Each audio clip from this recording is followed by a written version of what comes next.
ပါဆရာမကတော့ဒီရှစ်ပန်းမှာဒီနေ့တော့ grade 3သင်ရှာအချိန်နဲ့ကြာတော့အချိန်သင်ခန်းစာတဲ့က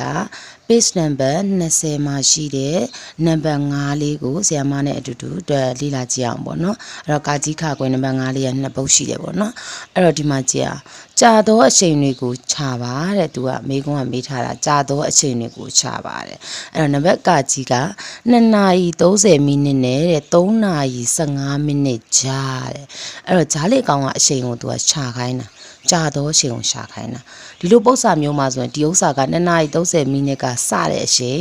3နာရီ15မိနစ်ကနောက်ဆုံးပြီးသွားတဲ့အချိန်ပေါ့ဟုတ်ပြီနော်အဲ့တော့ဒီမှာစတဲ့အချိန်ဒါဆုံးတဲ့အချိန်ပေါ့အဲ့ဆိုရင်ဆရာမဒီလိုပု္ပ္ပစာမျိုးဆိုလို့ရှင်ဂျားအချိန်ကိုလိုချင်လို့ရှင်နှုတ်ပေးရမှာဖြစ်ပါတယ်အဲ့တော့ဒီနောက်ဆုံးအချိန်ကနေပြီးတော့စတဲ့အချိန်ကိုဆရာမတို့ကနှုတ်ပေးမယ်အဲ့တော့နာရီမိနစ်ဆိုပြီးတော့ဒီလိုလေးတက်လိုက်မယ်ဒီမှာဆုံးတဲ့အချိန်ကဘယ်လောက်တော့3နာရီ15လို့ပြောတဲ့အတွက်ကြောင့်ဆရာမတို့3နာရီ15ကို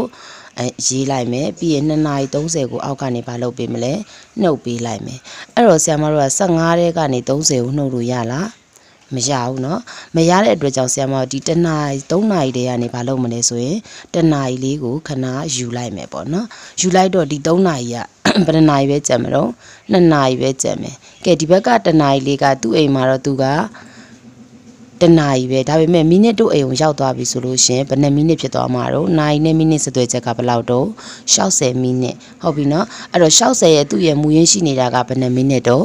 15မိနစ်ဖြစ်တယ်အဲ့တော့60ရဲ့15ရဲ့ပေါင်းလိုက်မယ်60ရဲ့10ပေါင်း110လေးနဲ့ပေါင်းတော့90ရဲ့9ရဲ့ပေါင်းတော့ဘယ်လောက်တော့85လို့အပေါ်မှာရေးလိုက်မယ်ဟုတ်ပြီနော်အဲ့တော့ဆရာမတို့ဒီ95တဲ့က30ကိုနှုတ်ကြည့်မယ်9တဲ့ကနေ3ညကိုနှုတ်တော့ဘယ်လောက်ပဲတော့9ခုနဲ့ကနေ3ကိုနှုတ်တော့ဘယ်လောက်တော့4အဲ့ဆို40နဲ့မှ9မိနစ်ကဲဒီမှာ2ထဲကနေ2ကိုနှုတ်တော့ဘယ်လောက်တော့3ညဒါဆိုဆရာမတို့က3ညနာရီနဲ့45မိနစ်ဖြစ်တယ်ဒါဆိုရင်3ညနာရီကဘာမှမရှိတဲ့အတွက်ကြောင့်ဆရာမတို့ကအဖြေမထုတ်တော့ဘူးဘယ်နှမိနစ်လို့ပဲထုတ်မလဲ40နဲ့မှ9မိနစ်လို့ပဲအဖြေထုတ်မယ်ပေါ့နော်ကဲနောက်တစ်ပုဒ်သွားရအောင်တနာရီရဲ့နံပါတ်ခါခွေပေါ့နော်တနာရီ50မိနစ်နဲ့4နာရီ10မိနစ်ကြာတဲ့ဒီကြာခြင်းကိုလိုချင်တာအဲ့တော့စောစောကပု္ပ္ပစာလိုပဲတနာရီ50မိနစ်ကစတဲ့အချိန်4နာရီ10မိနစ်ကဆုံးတဲ့အချိန်နောက်ဆုံးတစ်ခုဆုံးတဲ့အချိန်ပေါ့နော်အဲ့တော့ဒီလိုပု္ပ္ပစာမျိုးကလေးကောင်ကကြာတဲ့အချိန်ကိုမေးစီရင်အဲ့ဒီဆုံးတဲ့4နာရီ10မိနစ်ထဲကနေပြီးတော့တနာရီ50မိနစ်ကိုမလုပ်ပေးရမှာလဲနှုတ်ပေးရမယ်အဲ့တော့နှုတ်တဲ့အခါမှာဆရာမတို့က10တဲကနေ50ကိုနှုတ်လို့ရလား